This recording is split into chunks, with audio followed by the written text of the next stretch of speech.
लोग बेरोजगार ने, लोग बेघर ने, महंगाई तो लोगों का गुजारा नहीं हो रहा। जिहड़ा बंदा नौकरी कर रहा वो दफ्तर च परेशान है, जिहड़ा बंदा कारोबार कर रहा अपनी फैक्ट्री च बैठा परेशान है, जिमीदार अलग परेशान है, काश्तकार अलग परेशान है। पूरी दुनिया को इस बंदे ने परेशानी पाई है और आप सूटा ला के आराम में स्कूल नशा रात को सो जाता है। पूरी कौम की जी परेशानी है, ये मेरे भराओ पूरी कौम का जड़ा है ये इस वेले सवाल है पूरी कौम का। लेकिन ये फैसले का अख्तियार किहदे कोल, यानी ये फैसले का अख्तियार नहीं आवाम को नहीं है। अच्छा फिर उन्होंने कहा सिर्फ इन्ना लिख के दे दो कि तुसी अपने मुल्क से वापस आओगे। उन्होंने कहा 100 बिस्मिल्लाह, मैं ये 100 बारी लिख के देने को तैयार हाँ कि मेरा जो इलाज मुकम्मल होगा मैं अपने मुल्क से वापस आवांगा इंशाअल्लाह।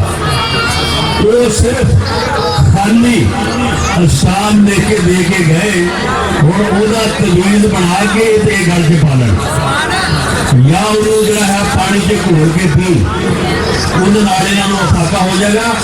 यानी 10 रुपए नहीं रिकवर कर सके तो कहते जनाब असी अरबा रुपया रिकवर करके बाहरों लेके आवांगे।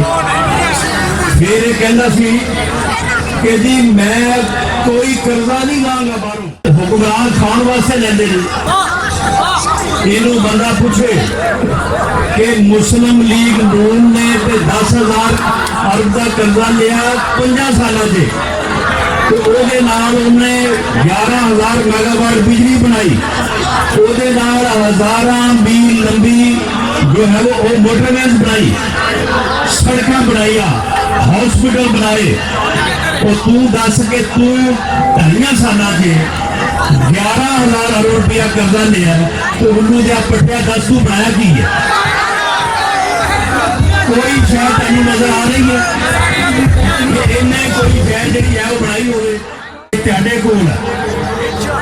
अगर 22 करोड़ आवाम की परेशानी की गवाही देनी है, अगर तुसी 22 करोड़ लोगों के दुखों का मुदावा करना है, अगर तुसी इस गल की गवाही देनी है कि इस बंदे ने इस मुल्क का बुरा हाल किया और एक तरक्की करना मुल्क जड़ा है उन्होंने रोकया, तो ये फिर 19 तारीख को पूरे पाकिस्तान के इलेक्शन नहीं हो रहे, पूरे पंजाब के लोगों ने वोट नहीं पाने।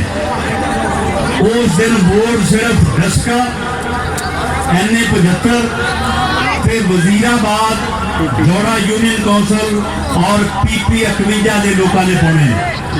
अगर तुसी लोगों ने हर पोलिंग स्टेशन के उत्ते एक MLA एक MP अपनी जिम्मेदारी देगा, अपनी ड्यूटी देगा, कोई धांधली नहीं होने देंगे, इन्होंने कोई हेरा फेरी नहीं कर देंगे।